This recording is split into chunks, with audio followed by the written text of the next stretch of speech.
Call him Joe, an ordinary name for a man who wouldn't play their game. He walked the halls of power and of might, just looking for a sliver of the light. Inside the belly of the beast he saw a disregard for ethics and for law. He gathered papers, stacking fact on fact, knowing there was no turning back. He's an agent for the truth, standing tall, ready to answer freedom's call. They build the walls, but he'll just tear them down, wearing honesty like it's a crown.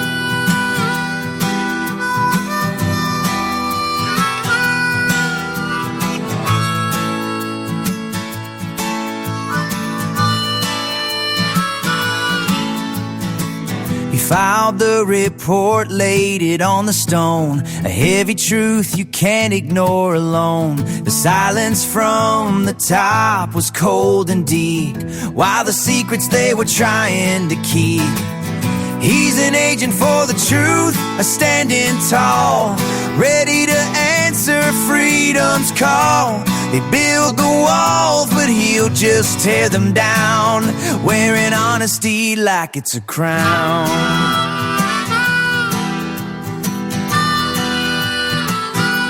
An agent for the truth, just an agent for truth.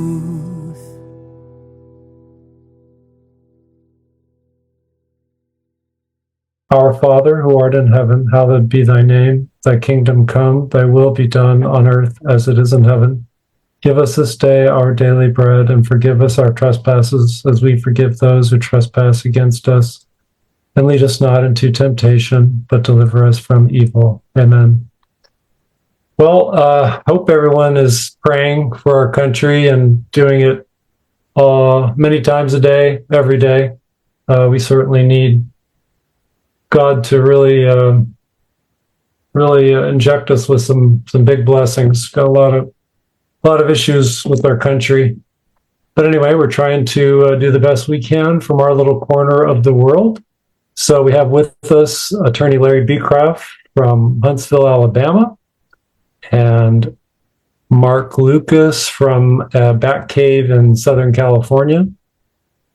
And with that, Marc, were you going to kind of start us off?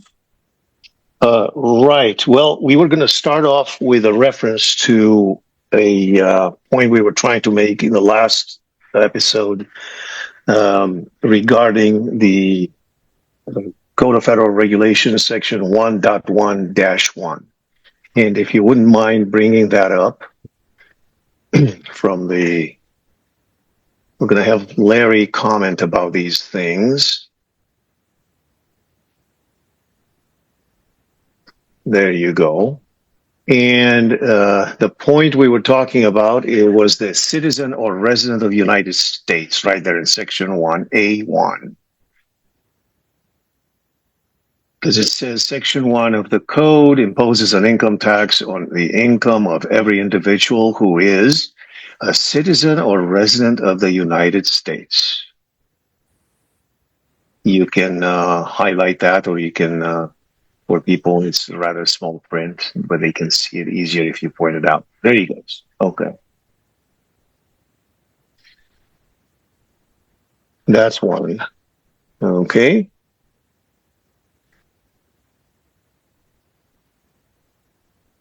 Good.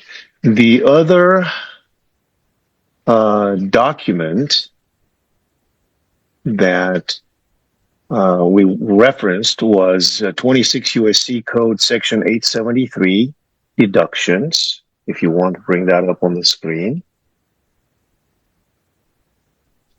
You said 873? 873, and we'll go down to B3. We addressed that in the last call, so we're trying to create some kind of a segue for today's discussion.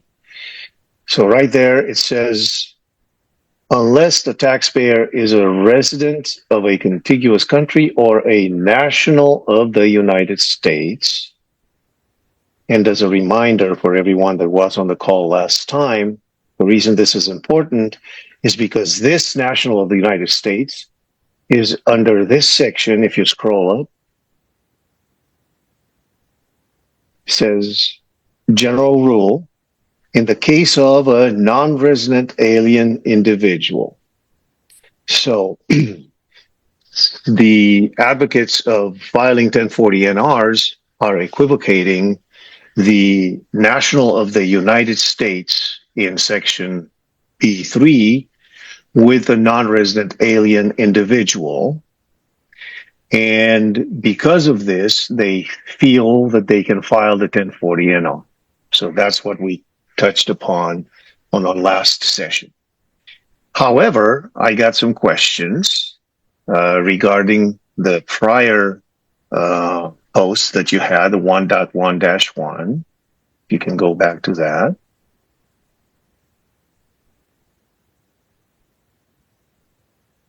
And we had attempted a discussion on the NOMAS tax chat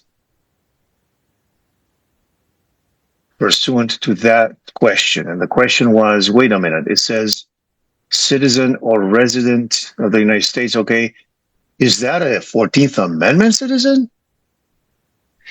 At which point I recommended to my group that they go to the original intent, and I gave them a link to the 14th Amendment memorandum, if you want, or clarification, produced at that link. And we can show where the link is right there.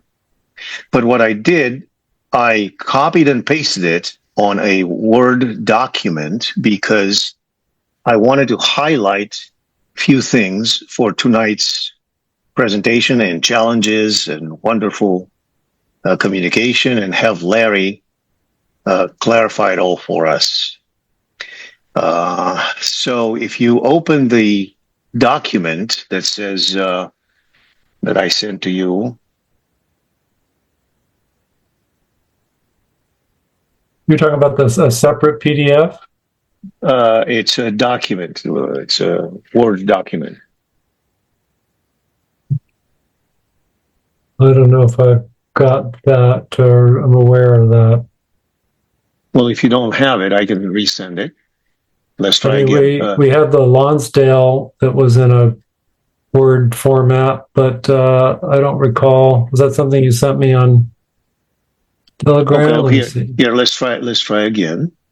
So just get it from your Telegram. Is the 14th Amendment clarified doc, and it's highlighted. Okay, I see it. Great. So now this should make for a rich conversation tonight, I think, I hope. So the question now on the table is, okay, section 1.1-1, which is the Code of Federal Regulations, talks about a citizen of the United States. So does section 873 of the 26 USC Internal Revenue Code talk about national of the United States under the section allocated or dedicated to non-resident aliens. And this document that is called the 14th Amendment Clarified is a document that I have assembled, which is the same text we can find at the link for the 14th Amendment you presented before. But the reason I wanted you to show this document instead of the link is because I highlighted a few key texts there that would make, there we go. So in this article, the 14th Amendment that you see on to your left at the Restoring the Republic One Citizen at a Time, this is the excerpt from that, put in a document format. And the parts I thought would be interesting to discuss and challenge tonight with Larry's help would be the arguments made in this 14th Amendment clarified text. And we no longer need the one behind it. You can make this I just wanted to show where this article came from. So we can, okay. So there are some key points that the article says. There are errant positions in regards to 14th Amendment. And it says right there, errant position number 1, the term citizen of the United States as used in the 14th Amendment means the same thing in the opening verse of the U.S. Constitution. And that's the errant position. So the claim is that the truth is the phrase citizen of the United States as used in the opening of the U.S. Constitution does not have the same meaning as the term citizen of the United States as used in the 14th Amendment. So the question that I asked before related to the Code of Federal Regulations section 1.1-1, whether there's a possibility that that section, if you flip back to it, there you go, that citizen of the United States pertains to the 14th Amendment citizen. And that's when we get our constitutional expert, Larry, to illuminate us.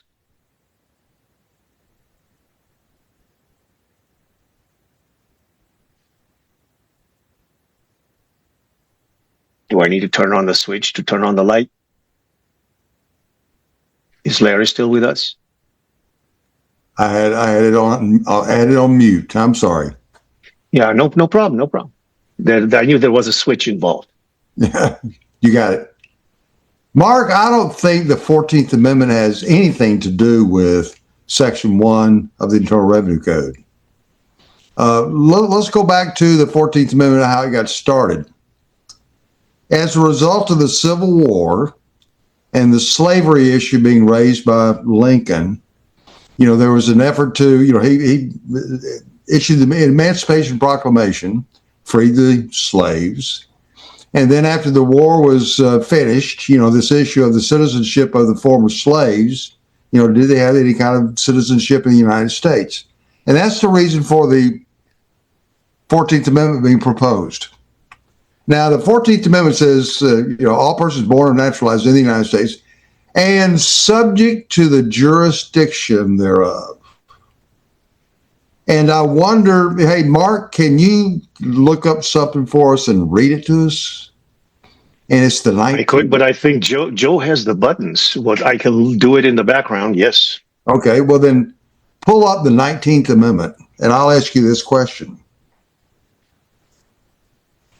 So we have this phrase in the U.S. Constitution, subject to the jurisdiction thereof. And that phrase appears in a geographical context in the 19th Amendment.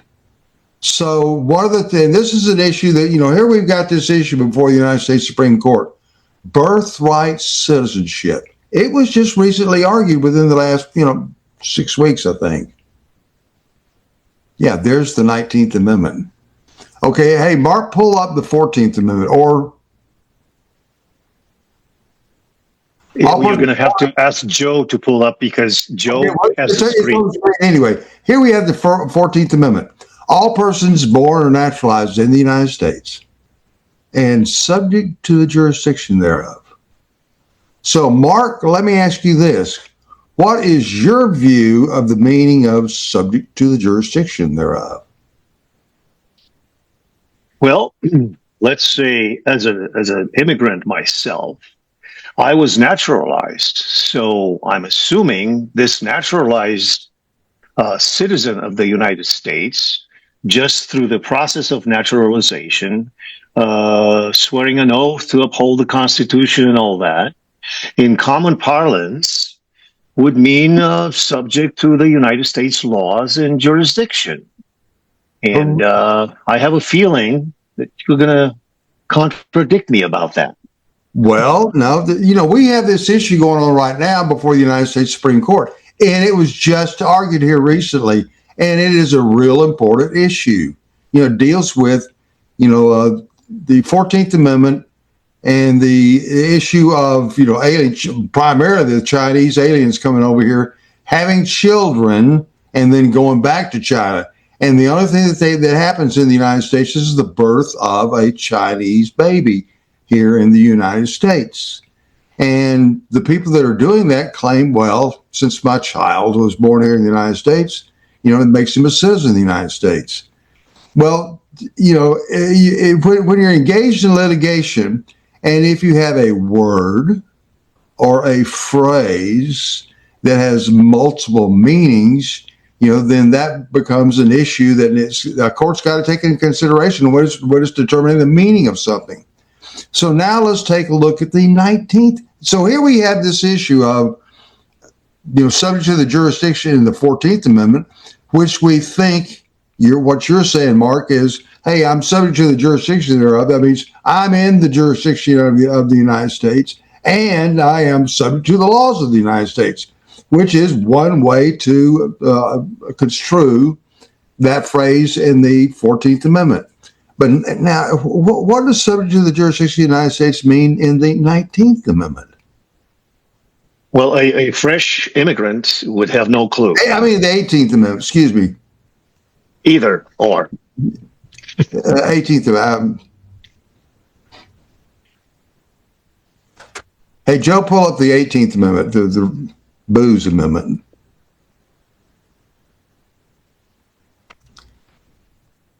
Here we have the very same phrase that appears in the 14th Amendment. After 1 year of the ratification of this article, the manufacture, sale, or transportation of intoxicating liquors within, the importation thereof into, and the exportation thereof from the United States, and all territories subject to the jurisdiction thereof. So, subject to the jurisdiction thereof has a Article 1, Section 8, Clause 17 jurisdiction. Subject to the jurisdiction thereof, within the jurisdiction of the United States. This is talking about geographical areas subject to the jurisdiction of the United States. So, I've made this argument before. I've raised it as an issue. And, when you're dealing with an issue like we're dealing with right now before the United States Supreme Court, where they're arguing, this birthright citizenship issue, it turns upon the phrase subject to the jurisdiction thereof. And here in the 18th Amendment, we have the exact same phrase, which shows that there is a different meaning to this term. So, I wanted to bring this to the attention of our attendees tonight. And in reference to this issue regarding the 14th Amendment, which is an issue before the United States Supreme Court right now, and this issue of subject to the jurisdiction of the United States, in the 19th Amendment, it means, inside a territorial jurisdiction. So, the meaning of the phrase subject to the jurisdiction of the United States, there's two meanings of it. And, that is an issue before the United States Supreme Court, which I'm afraid that there are too many people that are involved in that particular argument are completely unaware of the fact that the phrase subject to the jurisdiction thereof can have a different meaning, which then would affect the litigation, this birthright citizenship issue, which is before the United States Supreme Court right now. And I don't know whether what I have just said is making things more confusing or not. Well, we can ask the group if they have any questions at this point. Well, we have Claire. She's raising her hand. Well, the way I understand it, there's two words. One is emancipation and one is manumission. And when a slave was freed, he was manumitted. He received papers of manumission, and he could show in writing that his master from the plantation freed him. Emancipation is when, like, someone is transferred from one master to another. And when, I don't know if anybody remembers when Jerry Lee Lewis, he did Great Balls of Fire and all that rock and roll stuff back in the 50s, and he married a 13-year-old. but it was with her parents' consent. They emancipated her to his guardianship. And so when the slaves were freed, they were transferred from the plantation master to Uncle Sam. But that was only for those guys, because once they had their families and stuff and their kids were really born under that, then they also were American citizens. That's the way I understand it. And so when you compare the 18th Amendment about when Prohibition was instituted, that was a controlled substance. That was a federal thing. So I think that goes along with it just perfectly, subject to the jurisdiction thereof. I'll just recommend that. Well, we have KS Bowl. He's got his hand raised. Hey, how's it going? We're fine. How are you? Can you guys hear me? We can. Okay. It says when you spell out the IRS, it spells theirs. Anyway, I wanted to say first off, thanks for you guys for being here and doing what you're doing. I really appreciate it. It's the first time I've joined one of your meetings, and I am thoroughly confused. So, so I'm thoroughly confused on where you're going. So you wanted feedback, I'm giving you feedback. I'm lost. And I'm telling you, the date is what makes it. Well, I think we've got I somebody, think Claire needs to be muted. some other media on that we can hear. Like Yeah, radio I think or Claire is still unmuted. Claire's muted. It's Robert Wellmeyer. I know we need to straighten out that wire. Yeah, Robert Wellmeyer is, we need to mute Robert. Joe? There we go. Hey, now I can hear.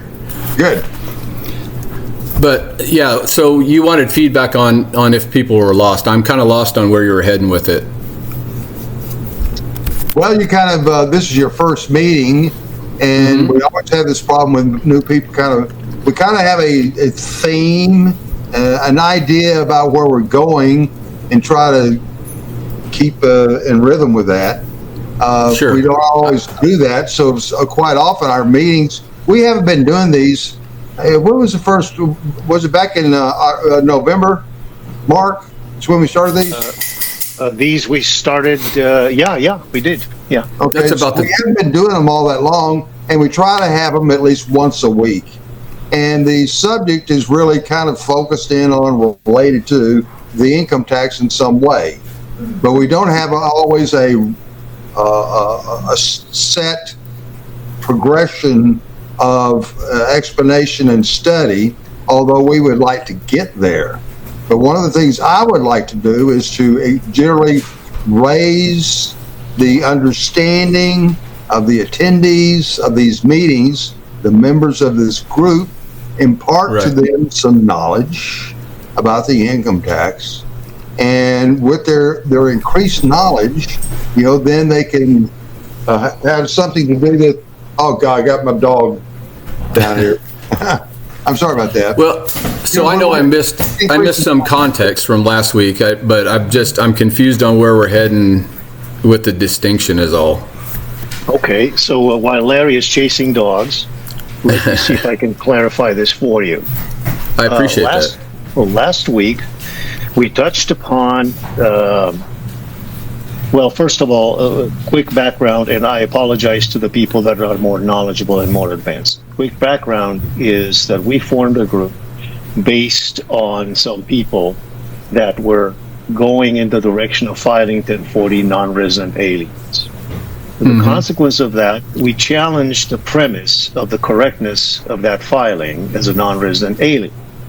So the reason for that filing was expressed in the root of it, or the anchor of it, is in the section that Joe had on the screen a few minutes ago, called 873B3, where the non-resident alien appears to be identified, or is identified, in the section of the non-resident alien. So some people equivocate the national of the United States as an American national, who could file as a non-resident alien for purposes of the Internal Revenue Code. Okay? So we started analyzing that because it appeared a little, contradicting. And Larry explained to us last session that the national, as appears in that particular definition, in that particular section, would actually of the territories or possessions of the United States, not an American national within the States. So not a state national, if you will. If you will, yeah, right, okay? Okay. So now what we're trying to do, we're trying to link the prior information to new challenges, because now people are looking at the citizen of the United States, right? So we started with a citizen of the United States that's, since we're talking about income taxation related issues here, we're looking at the Code of Federal Regulations section 1.1-1, which Joe had on the screen, and he's going to go back to that for you to see. And there we see that the general provisions, the general rules, identify the citizen or resident of the United States as the code imposes an income tax on the income of every individual who is a citizen or resident of the United States. Okay?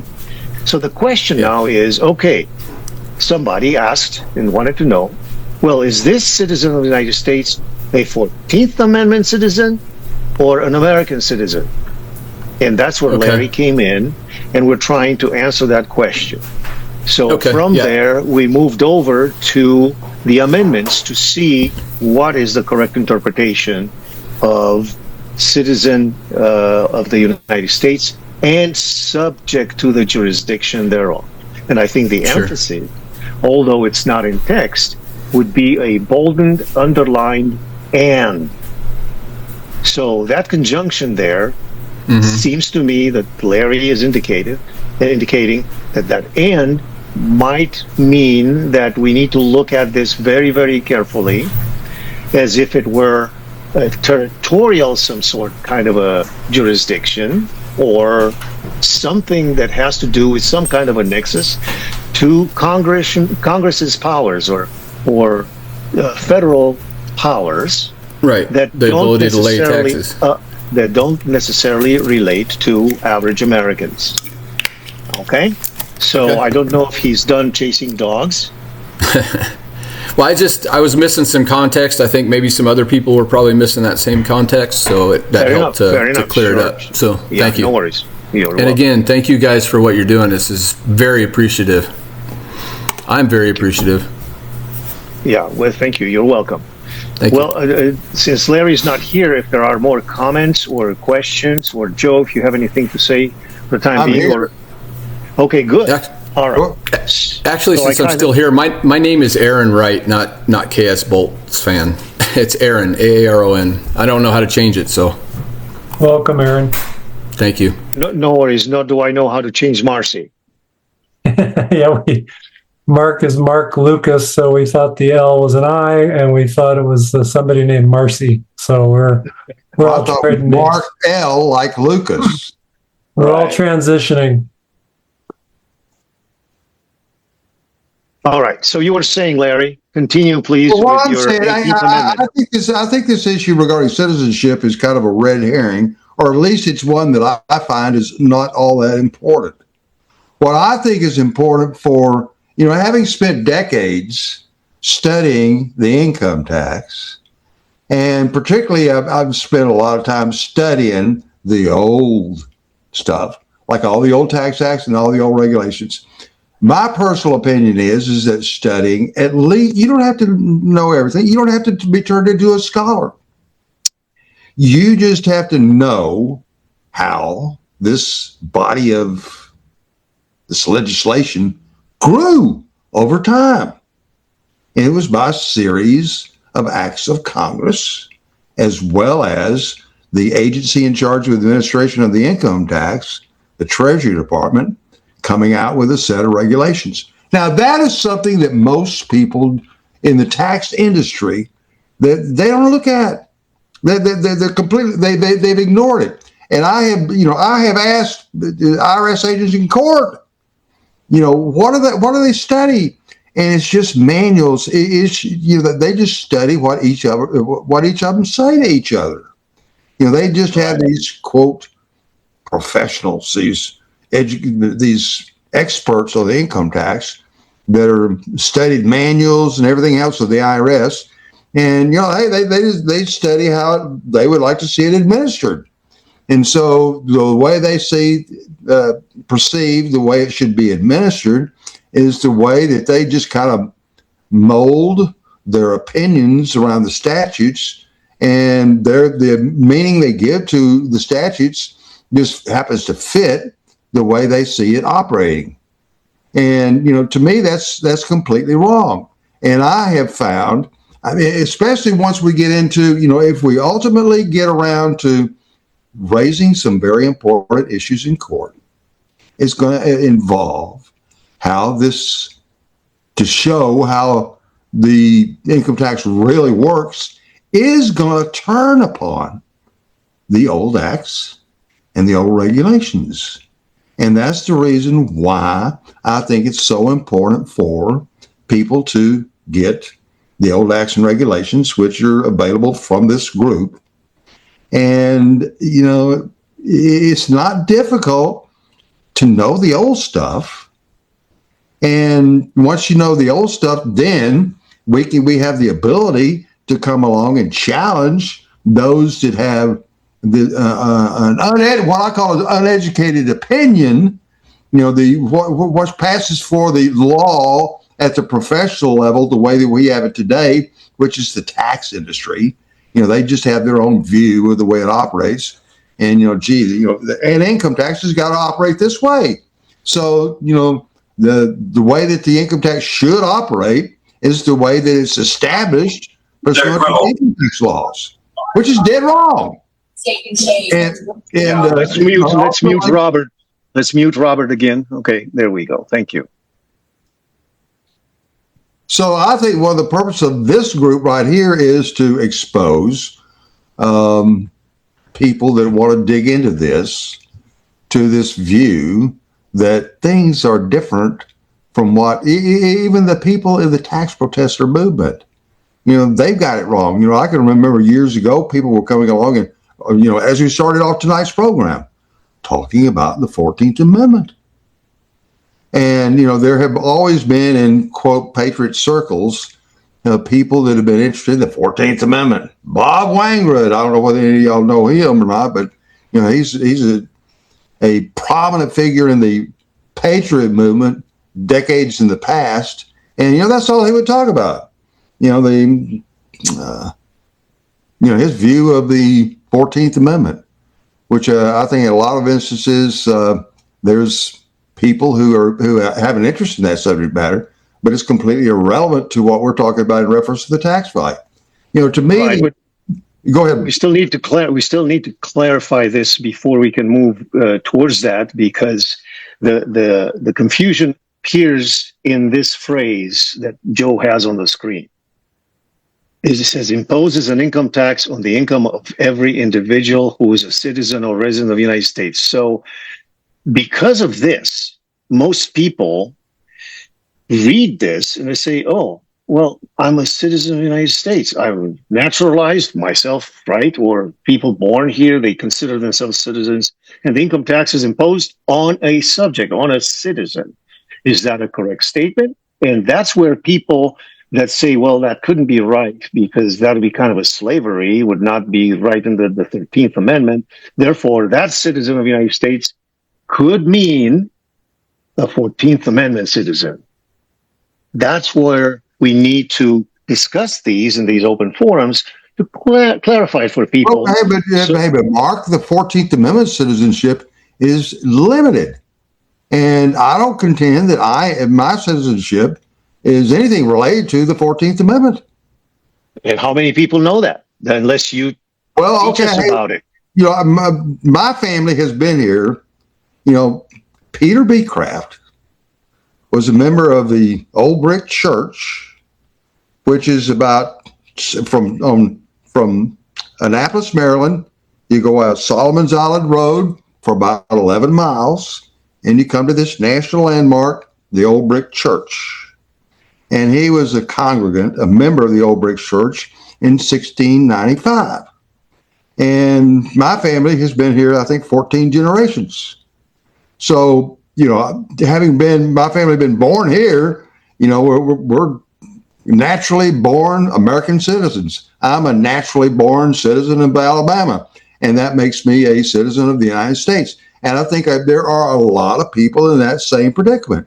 Now, you were born in Romania, but you came over here and you are a naturalized citizen.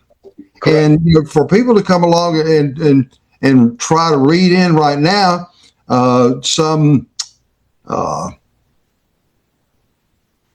understanding of the parties subject to the income tax via Section 1 of the Internal Revenue Code, that introduces an issue that really, in my view, doesn't help us in reaching a conclusion about to whom are the parties that are subject to the federal income tax.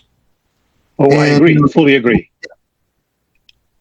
So, this issue of the 14th Amendment doesn't help resolve this question that's very important for people in the movement.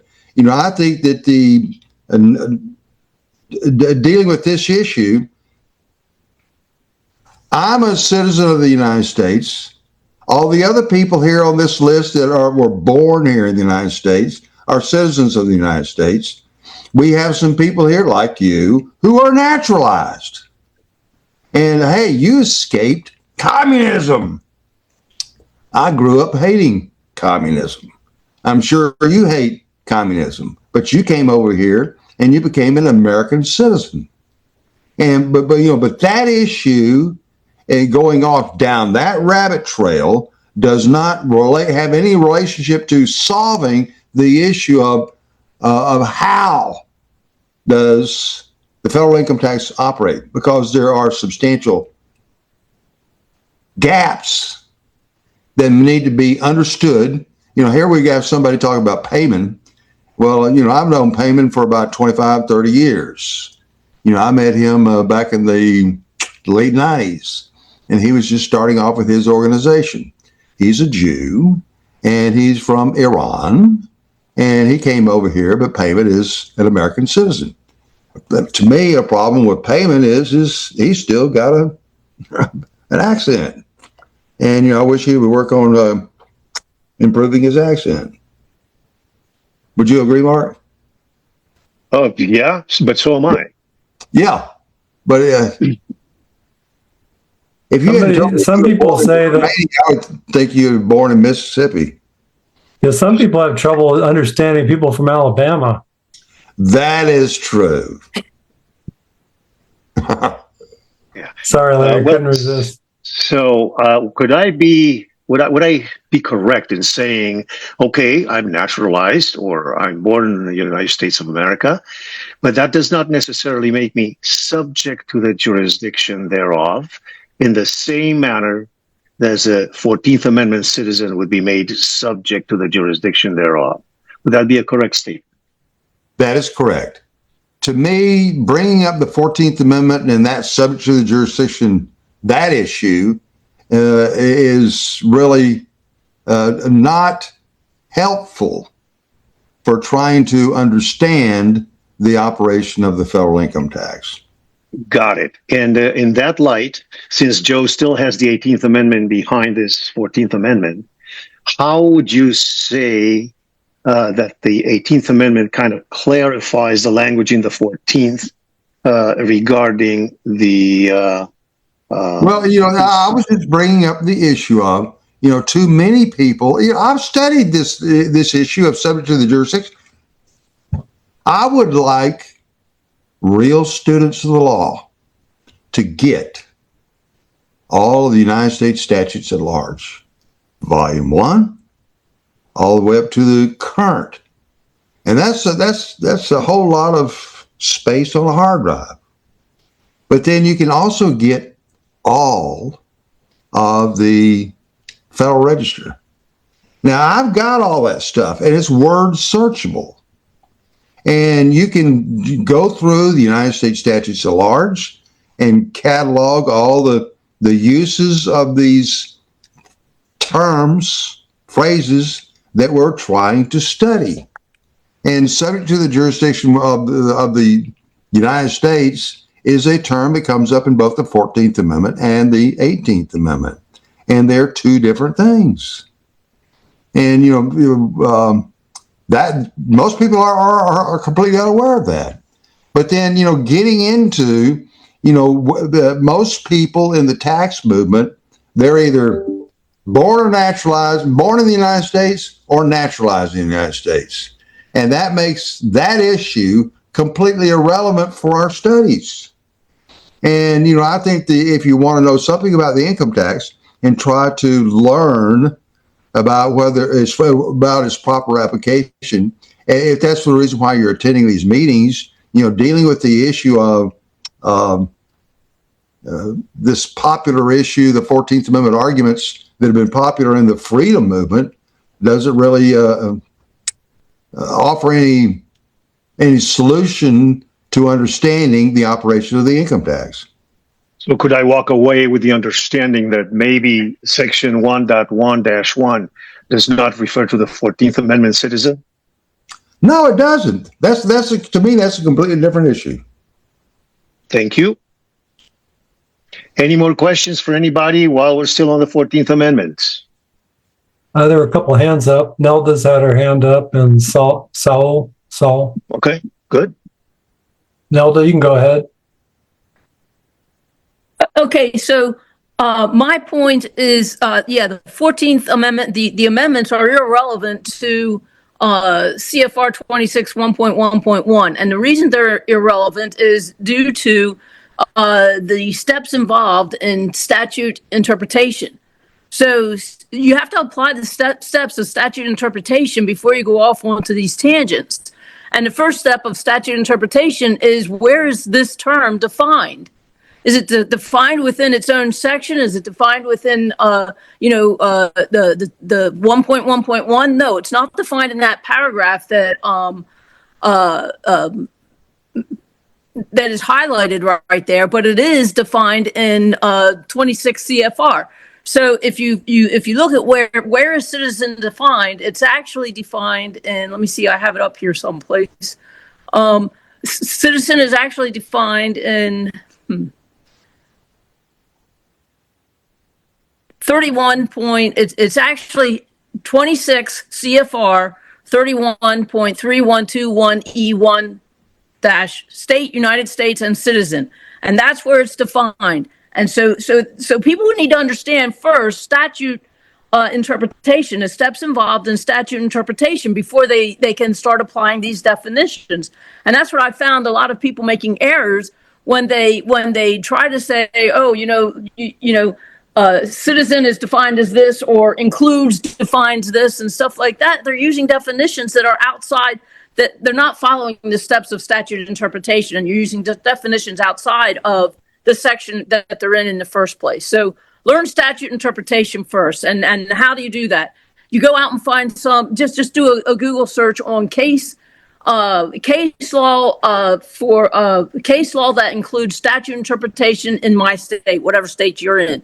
And you'll pull up a judge's opinion, and the first thing the judge will do is they'll go through the steps of statute interpretation for that state. They're all pretty much the same. It's just, some use different words than others, but you have to define something. If something is not well defined, if it's ambiguous and it's not well defined, you have to find this definition, but you don't go outside of the section that you're in order to find that definition. You have to search within that section first. So the 26 CFR 1.1-1 has a definition for citizen, and it certainly is not any of the amendments. It's this other section, 31.3121E.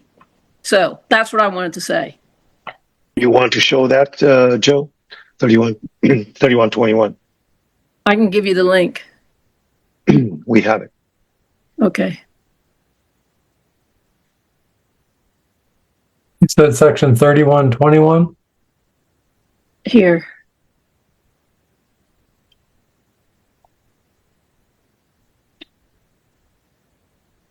So it's CFR 26 Section 31.3121E.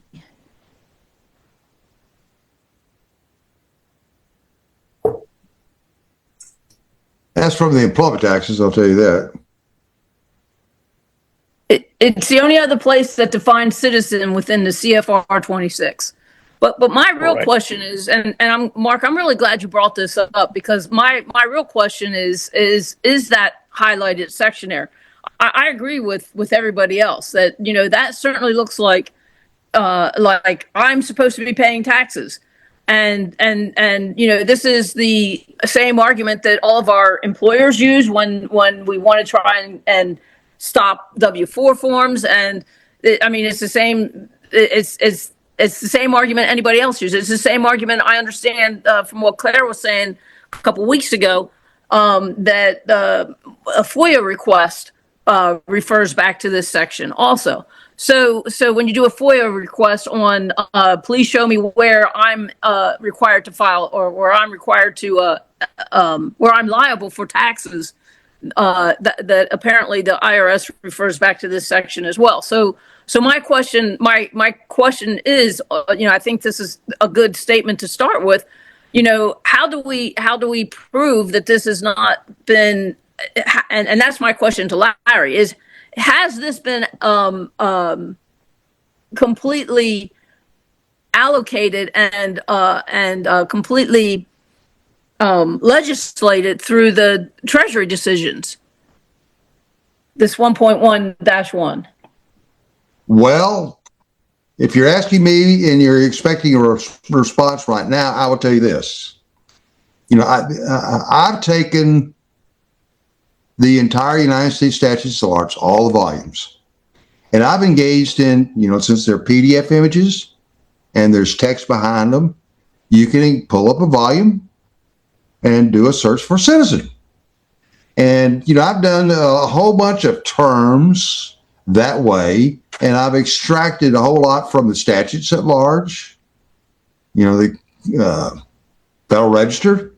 And there's a lot you can learn by extracting from a wide variety of federal legal sources, the use of words. And the use of words often provides meaning to a term.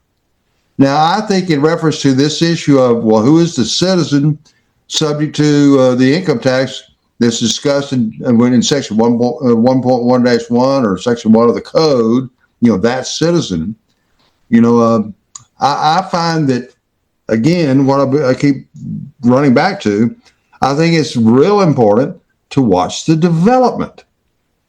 And, if you go back to, say, like the Revenue Act of 1913, Revenue Act of 1916, there's changes there. And then you take a look at the regulations and just extract, you can either do a text listing of all this, or what I do, if you have Adobe Acrobat, you can extract these PDF images from things like the regulations or the acts of Congress. And I've done that for a lot of my material, so I can put a PDF image of what I'm talking about and then highlight in yellow. It's very, very helpful to use that as a research tool.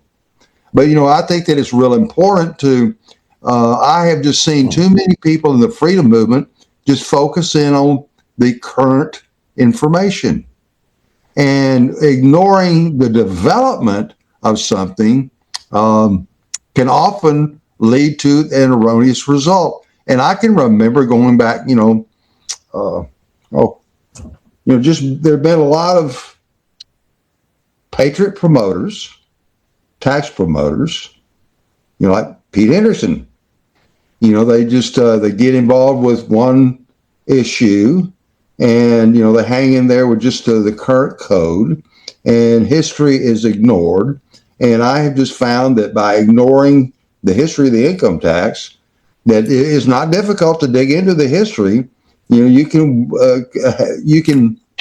have a better understanding of the reach and scope of whatever you're digging into than just limiting yourself to the current.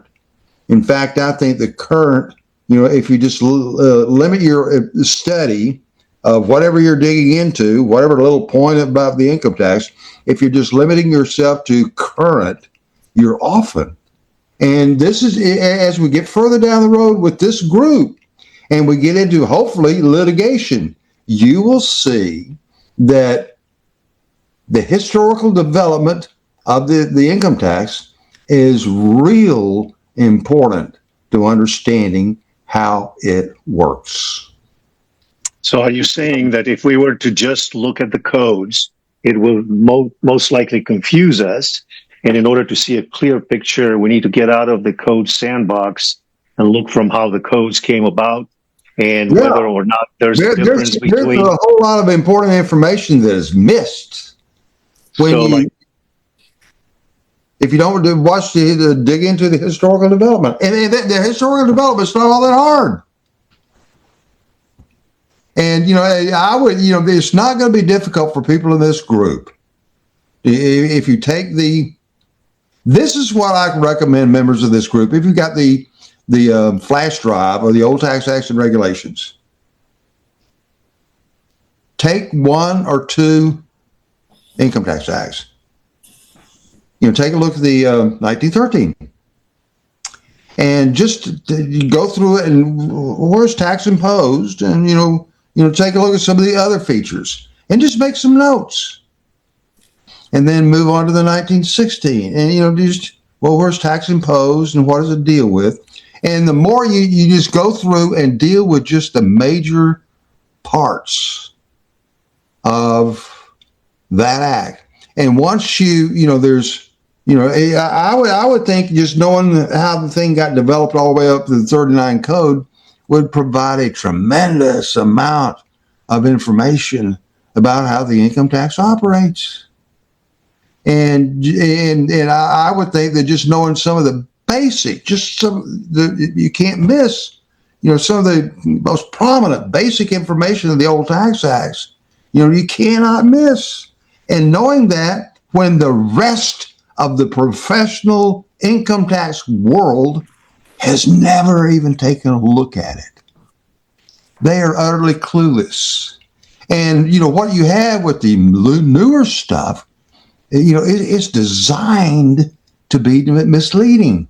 And you won't see how it's designed to be misleading, how it's designed to be look bigger than it really is until you see how it was developed. And seeing how something is developed, it's not difficult with income tax. All you have to do is sit down and take a look at it. The 1938 Act replaced the 36 tax. The 36 replaced the 34. 34 replaced the 32. 32 replaced the 28. 28 replaced 26. Replaced 24. Replaced 21. Replaced the Revenue Act of 1918. And just knowing that and just seeing this tax imposed in lieu of, then, and then when you see, I just see too many people, I brush off that history, and when they brush off that history, they really miss something. And once you understand that it's all related, there is this connection, and that there is another world beyond. How it got developed. We should point out that the number of shows that we've done in the past where we illustrated going back each act all the way back to 1913. And that's what Larry is describing. So we're not going to be doing that tonight, but we have done it in prior shows.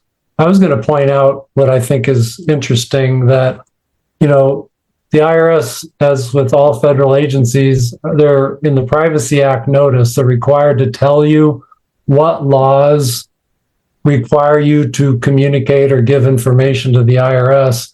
And the IRS doesn't mention Section 1. Yet when you talk to the average, expert, quote unquote, they tell you that Section 1 is this ubiquitous, section that requires you to pay the income tax. But somehow the IRS didn't think that Section 1 was important enough to list among the sections that require you to communicate with the IRS. So anyway, just something I wanted to point out. Hey, Joe, could I point out something? We've got Saul. I think Saul, this may be his first meeting with us. Yes, sir, guys. Thank you. He had his hands up for at least, 30 minutes? Sure, go for it, Saul. Okay, yeah. First of all, Joe, I am a big fan of yours. I've been watching all your videos, got your book. I saw the latest video I saw was Larry Logan, and then the one with MTG. So thank you for doing what you've been doing for so long. I recently came into all this information about 2023, 2024, and I'm just a big fan of yours. Thank you very much, Saul.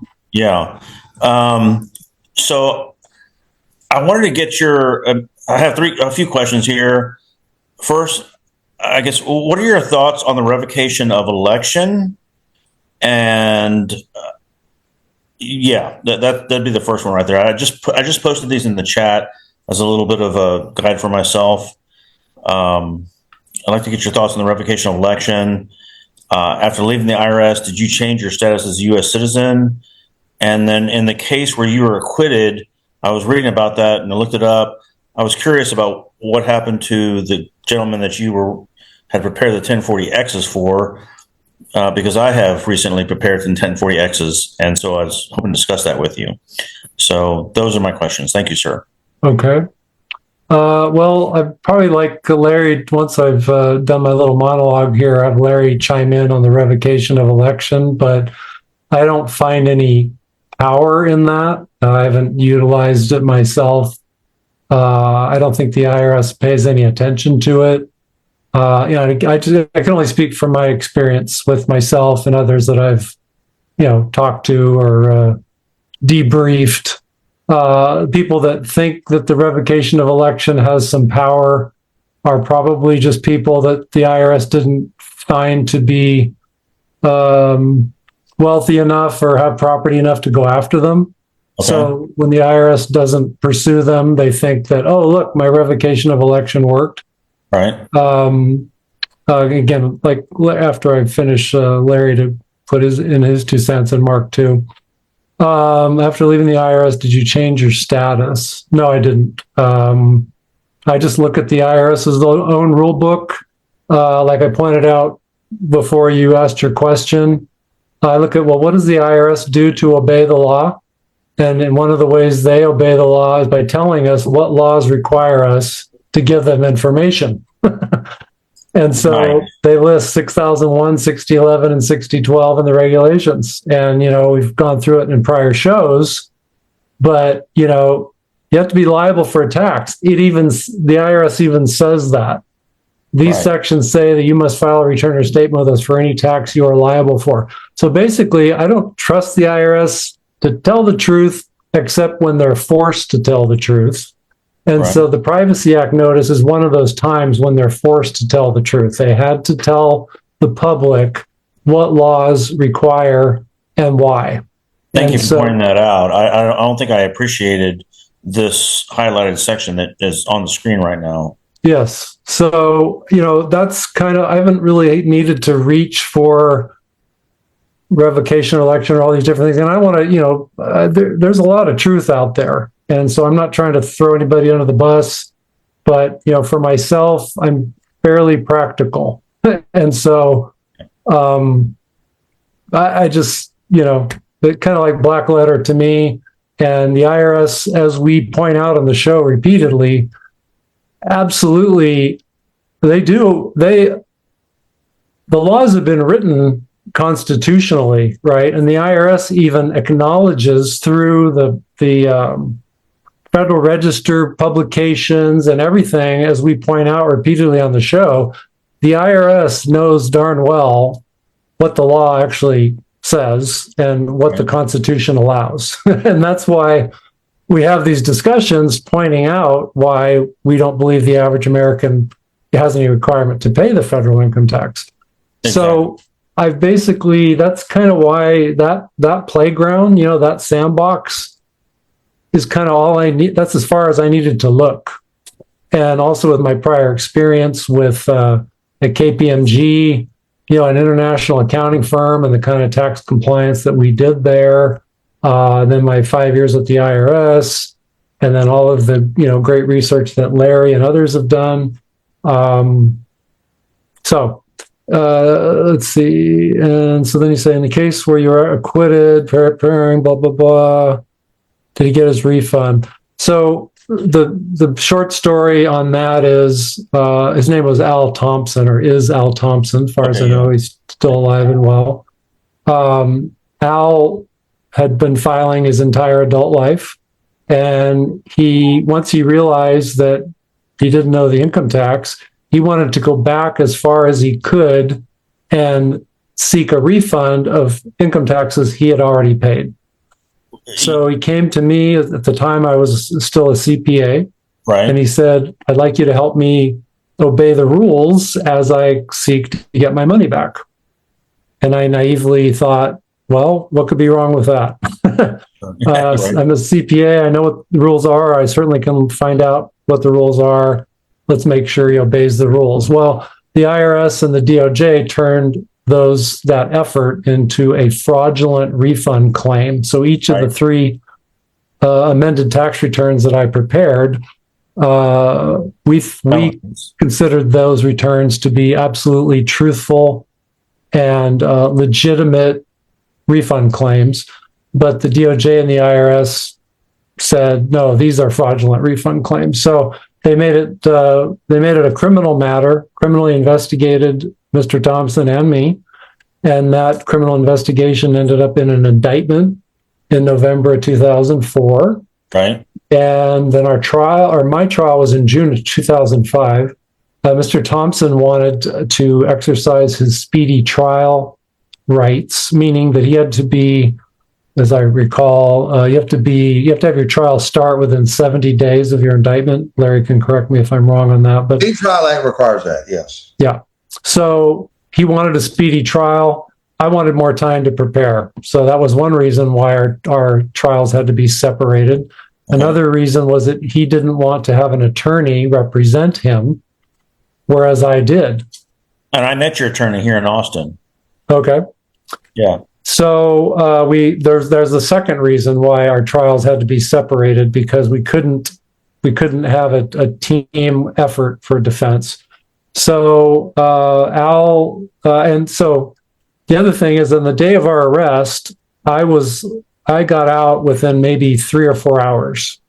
Al fled the arresting agents and was arrested by the California Highway Patrol with spike strips out on the freeway and 5 o'clock news and the whole bit. The whole drama. So when it came time for bail, I could say I was out in 3 or 4 hours. Al never got out. Okay. And so his entire trial, which he wanted as speedy to happen a little over 2 months away, he had to basically prepare for trial in an orange jumpsuit, with a pencil and some paper. Gotcha. And didn't have an attorney. And, I love the man. I respect him for his decisions, but I wanted to have more time to prepare, and I wanted to have an advocate who knew how that arena works. And he didn't want that, and that was his decision. So he was actually, I don't remember how many charges. I think Al had like 12 charges and I had 4. So mine were 3 false federal income tax returns alleged, and then I conspired to defraud the United States with Al. Al was also charged with conspiracy, and then I think another 11 charges. And Al was actually acquitted, even with him defending himself. He was acquitted, as was I, of the conspiracy charge. Oh, so here's that he was trying to get a 1040X for? What's your question again? What was he acquitted of the charges for his 1040Xs? Well, his conspiracy charge, as I best understand it, was the same as mine. They were accusing Al of conspiring with me to defraud the United States. Okay. And so the jury, even with his very difficult defense, being in jail every night, he was actually acquitted of that, as was I, in separate trials. And then I was also acquitted of the other 3 charges against me that I had prepared false federal income tax returns. So I was completely acquitted of all 4 charges. Al, I think if he had 12 charges in total, he was acquitted of the conspiracy and then convicted of all the other ones. Okay. So, that as far as when people talk about getting a refund of the taxes already paid, I tell them my story that, well, as much as I thought that doing everything by the book would protect you, in my case, it didn't. Now, I'm obviously more high profile than the average person, but I don't suggest, any money that's already in the hands of the IRS, leave it there. That's my that's my advice. People can try other methods, but that's basically my advice. So the reason I ask those questions is I did my revocation in 2024, and I never had a problem with the IRS in my entire life. Always paid my taxes. Sometimes I got a little bit of a refund, but I had clean hands, so to speak. And then I started understanding what was really going on. So I filed my 2024 revocation election. I never got an answer back from them acknowledging or anything like that, which is standard. The woman I was working with at the time to prepare my revocation, I'm still with her. She at the time also prepared 2 prior years of 1040Xs, 2021 and 2022, and also prepared my 2023 original 1040. So I sent in my 2021 1040X in, I'm going to say like the July of 2024. And I got a refund back around Thanksgiving of that year for I'd paid in $36,000 and I got back $42,000. The difference being interest. So I was, of course, beyond excitement, just because, obviously it's great to get some money back, but it was like, wow, this validates everything I've thought. You don't have to pay taxes. Okay. So fast forward a few months, I sent in my 2022 1040X and my 2023 original filing. And I have not gotten those back. I've been calling on them, checking on them. Who knows what's going on with them. They're lost. They say they're processing them. I don't expect to get it back. I've thought about kind of pursuing it, but probably going to just leave it alone. But that's my situation. That's why I was asking those questions a little bit in that order. And so I'd like to get your thoughts on that situation. Well, without examining all the transcripts, which are difficult to get your hands on nowadays, but it's not out of the question that a refund claim can squeeze through or pass through and actually get the refund. Right. But then typically larger refunds also can put you up on somebody's radar screen. Right. For especially if there's succeeding or successive refund requests. Right. So, without really seeing anything, I can say that it's certainly possible that, the first one slipped through, and once they got my revocation, they sort of put a little. My speculation is that because I put the first one through, I got my refund back. Then I sent in the revocation, pretty shortly afterwards, and then I sent in 2022 and 23, and my master file might have been flagged, and it's just sitting there. That's just my speculation. Yeah, there's I don't know if it's still the same acronym, but there was a QRP division, which stands for Questionable Refund Program. Mm-hmm. And I'm sure they have something similar, if not the same kind of division. Yeah. And, keeping an eye out for money. They're happy when the money's coming inbound. Right. but the outbound they're gonna have checks and balances, and so it could very well be that it got caught up now, and could be that the kind of people that they have working there have no idea what you presented to even evaluate whether it is legit or not, or whether it deserves a refund or not. But it could be endlessly in that queue, right? Because And they don't know how to act upon it. yeah, and just from a kind of timing perspective, shortly after submitting it, the Trump administration came in, and then you had all the Doge stuff, and IRS was getting downsized. So I could imagine that part of this delay, they've had it for, I don't know, by now 17 months or so, is due to that, and probably just not wanting to give it back to me. Yeah, and you also have to consider, you probably already have, that if your circumstances don't fit into a computer just doing what computers do, right, and it is pulled out of that queue to be evaluated in some pile that right. some IRS examiner has, then all the personnel issues, the lack of motivation, the lack of training can mean that those refund claims could sit there forever. Yeah. I'm debating on just walking away from it or escalating. But I'm probably going to just walk away from it. Yeah, I mean, I'm always have an open mind. So if somebody shows me, oh wow, here's 6 years or even 1 year of revocation of election, and here's the IRS, they evaluated my claim. They said, oh, absolutely, revocation of election, and that was the reason, and it didn't just slip through. I'm all ears, but the only time I've seen it work is when people thought it worked, but they were really just a ghost as far as owning anything.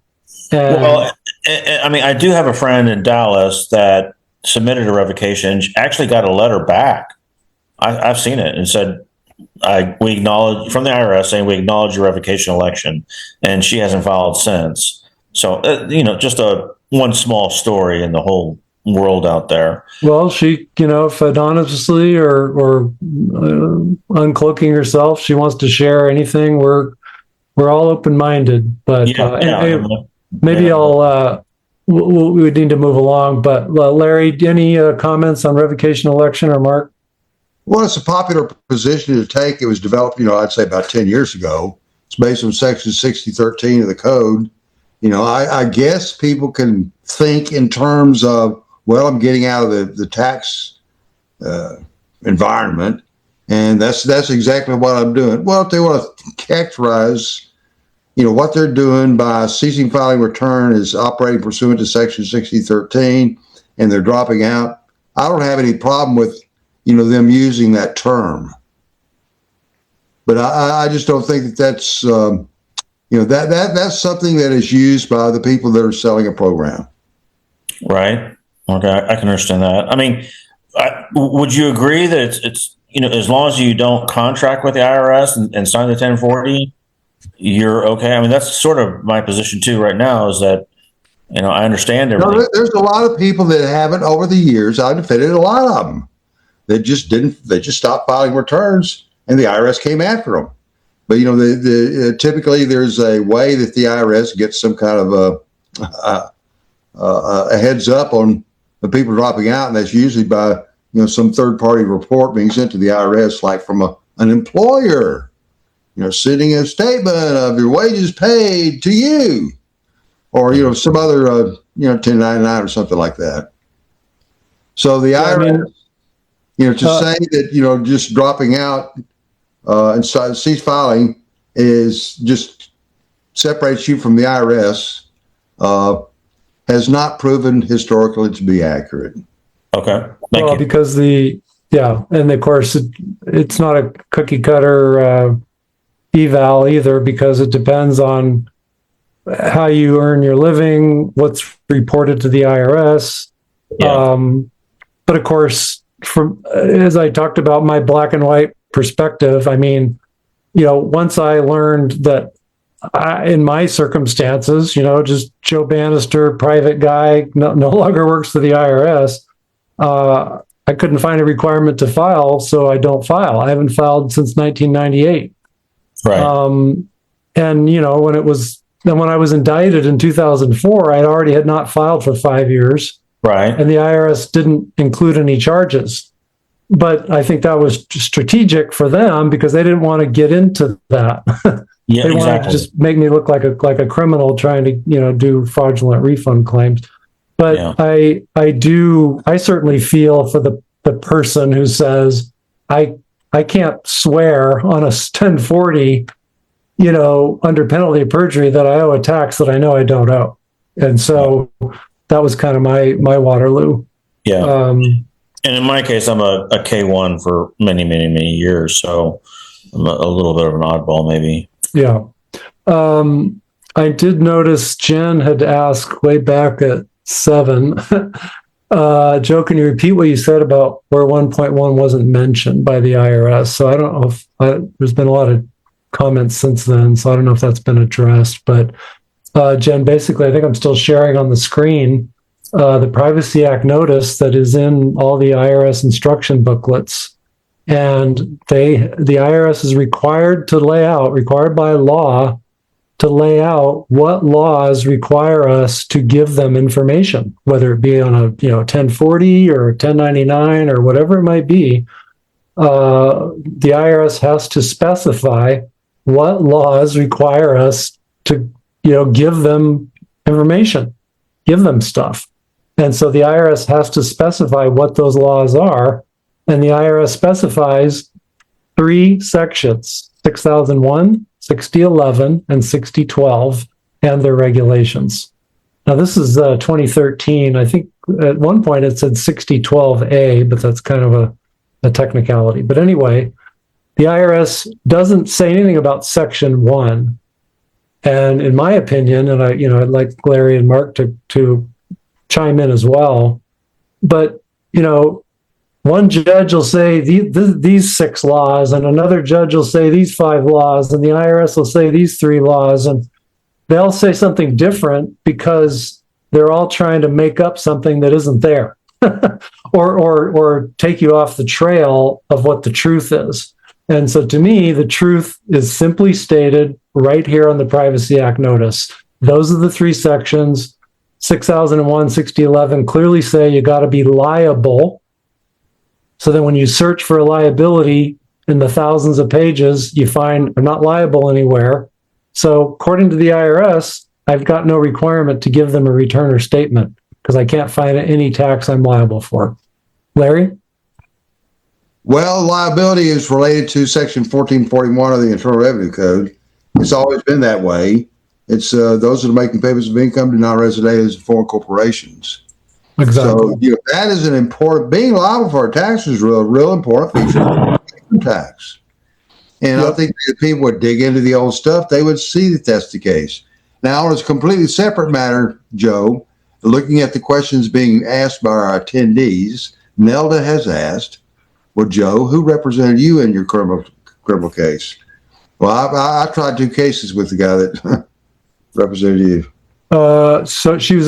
So the lead counsel was Jeffrey Dickstein. He's retired. He's no longer a lawyer. And Robert Bernhoft, who's still practicing law in Austin, and as Saul pointed out, he's met him in Austin. Bob went on to represent Wesley Snipes, and I think Bob had no hand in advising Wesley how to take care of his affairs. So whatever was given to Bob, Wesley was responsible for. So I think it was quite amazing that Bob was able to communicate to the jury that Wesley should be and was acquitted of all felonies. And he was only convicted of the misdemeanor willful failure to files. So in terms of the exposure that Wesley Snipes had, I think Bob Barnes was actually involved in that also. Did a pretty amazing defense effort. Larry or Marc, any comments? not in regards to that. I was going to comment in regards to the 1.1-1. Excuse me. The people read this stuff, and we have a tendency to read more than it says, or read something that's not there. So when I read our legal right to ask for information is found in Internal Revenue Code 1661, 11, and 12, that is a correct statement. And the fact that Section 1 is not mentioned, because if you go over to the left, that's the regulation. And in Section 1, there's nothing that would indicate that that gives the IRS any legal right. Yeah, it's just tax imposed. Right. So, because you said earlier, well, I find it strange that Section 1 is not in there, and I wanted to make sure that we understand why it's not mentioned in there, because Section 1, neither Section 1 nor the regulation pertaining to it gives any legal rights to the IRS. So the legal rights for the IRS start with Section 6000. And 1. Section 1. Right. 6001. That's what I mean. Right. Being liable. Real important.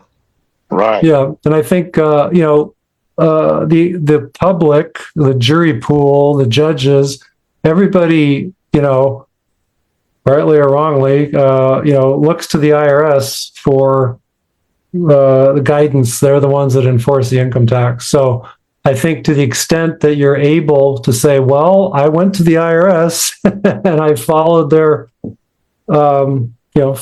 rules. Now, granted, I got prosecuted thinking I was following the rules, but I was acquitted, in my view, because it was shown in the trial that I followed the rules that laid out by the IRS. So, it's worked well for me to be, and I was law-abiding enough guy to go pass a background to become an IRS special agent in the first place. So I'm just kind of a law-abiding guy. And so when I read, this kind of stuff, I go with what it says. And like Marc says, I don't read into it. I read what it says. And when the courts say what something means, I look at that, all the Supreme Court cases, and I find that that's the most reliable way to proceed for myself. And that's what we're trying to do. We're trying to put together the case law in their words.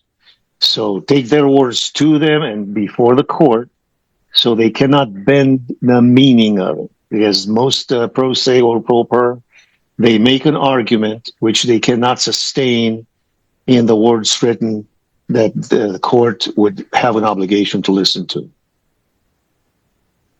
Right. Well, we're running about to the end.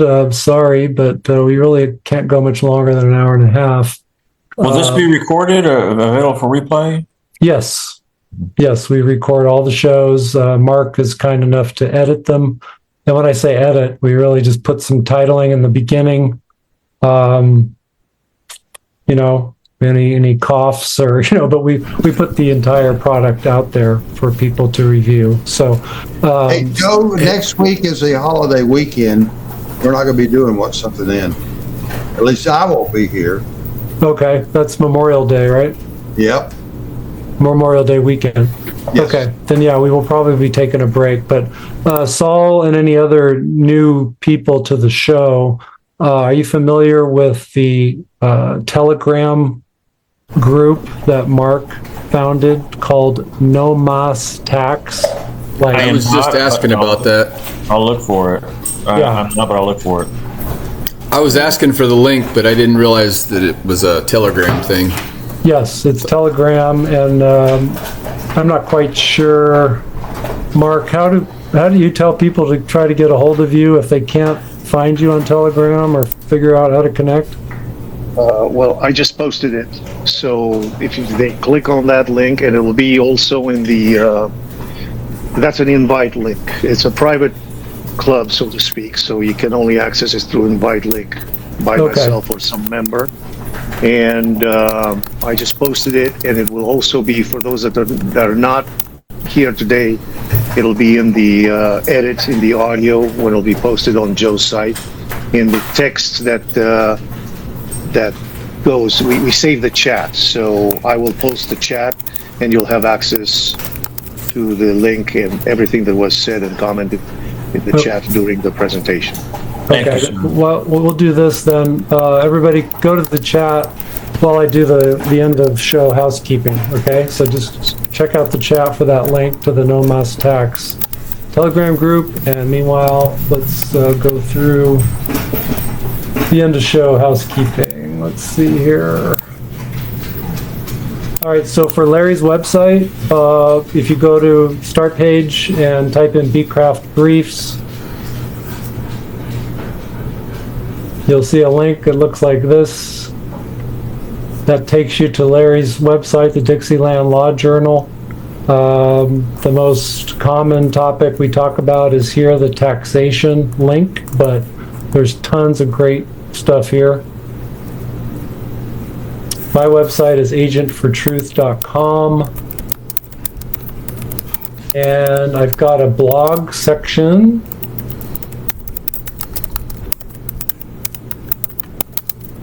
And click on blog articles there. I really encourage you to read these two blog articles. One I call the 1040A scam, to show you how the IRS has to lie to their own computer systems to get assessments against people that don't file. And if that doesn't tell you that the IRS is lying to the public, I don't know what does. And then over here is the newest article that actually this Mr. Howe, he and his team have done an amazing job at documenting the IRS computer fraud. So I think you really enjoy those articles, and I would encourage you to check them out. And if you're on X, my X account is @JosephBannister, and most, if not all, of the interviews that I've done, I think it was Saul or one of the in the audience mentioned, Marjorie Taylor Greene, Matt Gates, and all kinds of cool interviews that I was able to do. So please check those out, spread them around, and let's try to wake up more of our fellow Americans as rapidly as possible. Mark, any last comments? No, that's it. Just one little thing. I got some comments from some people that they don't get email invites any longer, so you may want to double check on that. Okay, I think I sent mine out. It was either last night or this morning, so I didn't send it out at the same time that I sent you the invitation. But I guess people can email me through my website and say, hey, I'm not getting emails anymore, and I used to get them. Maybe go ahead and do that. Otherwise, sometimes I'm a little lagging behind in getting my email blasts out. But I know I did send one for this show. So anyway, hopefully that can be resolved. But you can always email me through my website if you just aren't getting emails that you used to get. Are these shows like every other week, or? We try to do the show weekly, but we do play hooky sometimes for different reasons. Sure, yeah. Being that it's a Saturday evening, people in the audience might have something going on in their own lives, and sometimes that happens with us too. And so, or holidays. So, like next week, we will not have a show. But by then, I'm sure Marc will be able to edit this show and get it out there. So, but yeah, we typically try to have the show Saturday evenings once a week. Okay, thank you. All right. Well, thanks everyone for joining us. We had a nice big group tonight, and hope you're able to learn something, take something from it valuable. And we're grateful that you came to join us, and we wish you God's blessings, and thank you very much. God bless. After this, just a quick second. Sure. I just want to ask a question. So you say spread it around and all that, and you say talk to people, but people act like you're a complete moron when you try and explain that the taxes, according to everything that we're seeing, is voluntary, and they act like you're just an idiot. And you get, I mean, I've almost lost friendships over it, trying to explain to people, you know, I'm not telling you not to file your taxes. I'm telling you, do your research, you know, get educated instead of just doing what your parents told you you had to do, you know, and it's very frustrating. So how do you go about approaching that with people to kind of bring down their defenses? Is this Aaron? Yes, it is. I'm sorry. Aaron. I'll turn my video back on. Sorry. No, that's okay. There we go. Well, I mean, look, I can empathize because, you know, I had family and friends that, you know, stopped talking to me, and you'd kind of think that the criminal investigator for the IRS would, like, everybody hands down would believe him. Yeah. But, well, you know, a lot of people did. And I'm not expecting just because I had that job that you just automatically believe, but you'd think you could get everybody to listen hands down. But I'm telling you, I had relatives that, at least for a while, wouldn't talk to me, thought that I was like, what have you done to the family name, blah, blah, blah. And one in particular... I'm starting to get there. Yeah. One in particular, it took, I was just patient. I didn't get mad.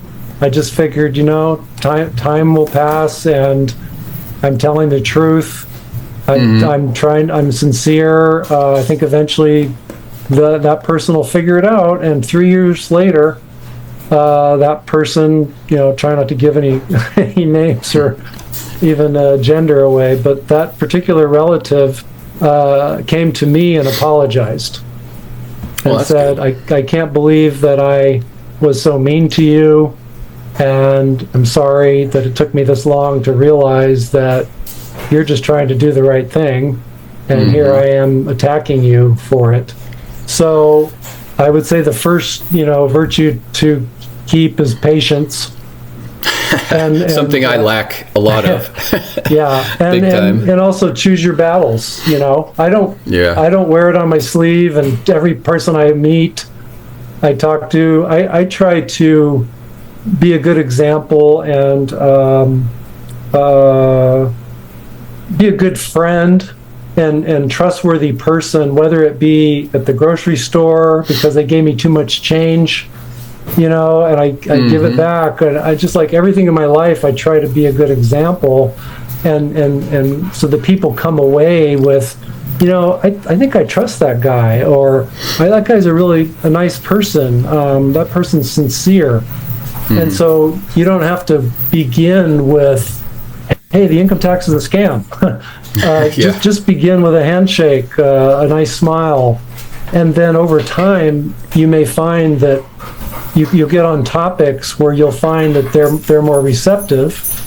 And then you can, you know, give them a little taste because you've already determined that they might actually, you know, take a bite of what you're offering. So that's kind of what's worked out for me, and but I can certainly empathize because it even as, you know, people have seen the picture, you know, like, well, when you're an IRS special agent, I mean, who wouldn't believe you?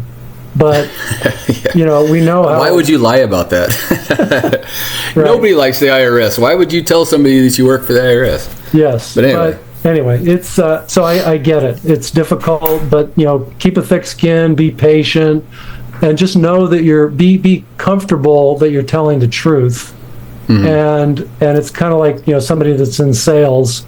You might knock on, you know, 50 doors until you finally get a customer, and so you just have to know that those 49 doors might get slammed in your face, but you're going to be so enthusiastic because of the one that opened and bought your product, and you know, and they find out, wow, this was a great product. This is something that actually benefits my life.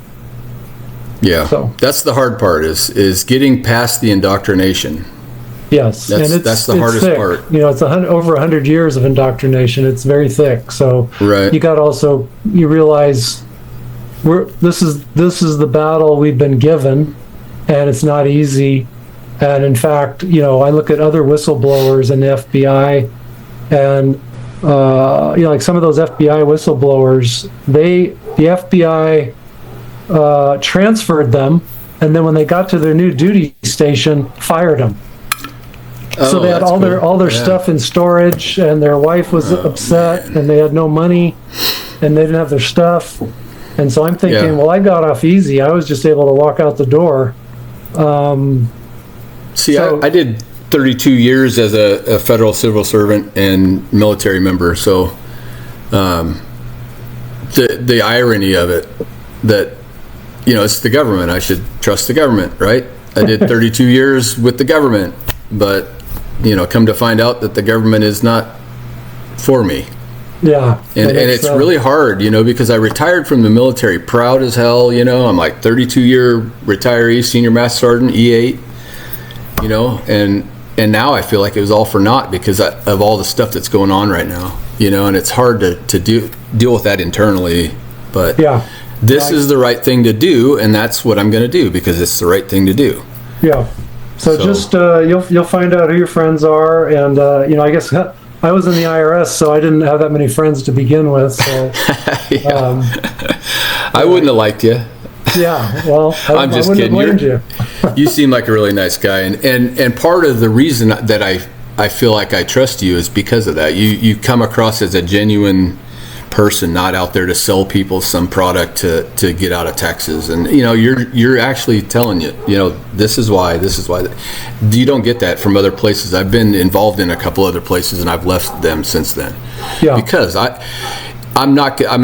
admit I was pissed off, and the whole reason I started this journey is because I'm pissed at the IRS. I owe them $30,000 according to them, all because of CPA mistakes that I can't correct because the previous CPA is dead.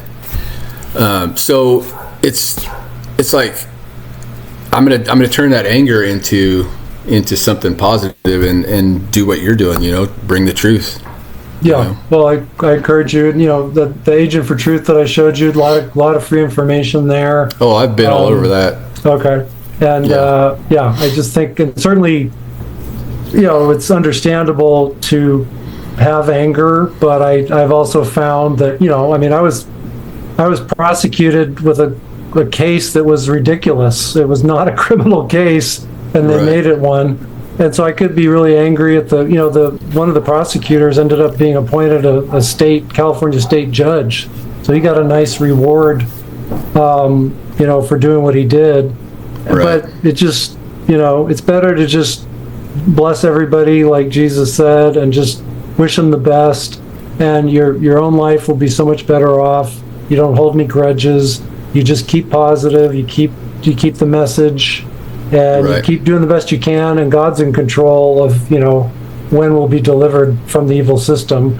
But if you did everything you could in the meantime, then you can be comfortable that you did everything, you know, you could within your environment, within your arena. Right. So, yeah, I just read your book today. That was interesting as well. I just got it in the mail today. I already read it. So if that gives you any indication on my I don't know, my voraciousness for this subject. I mean, that it was easy to read because I was like, okay, tell me more, keep going, you know, because I'm looking for all the different paths to take to defend myself, if you will. Yeah. So, well, I'm glad that you liked it, and glad you checked it out. It looks like we got a lot of people still hung on, so I guess they heard that you liked it. But I got to jump, so really grateful, Aaron, and everyone that joined us. We'll be back, I guess, in a couple weeks. So have a great Memorial Day.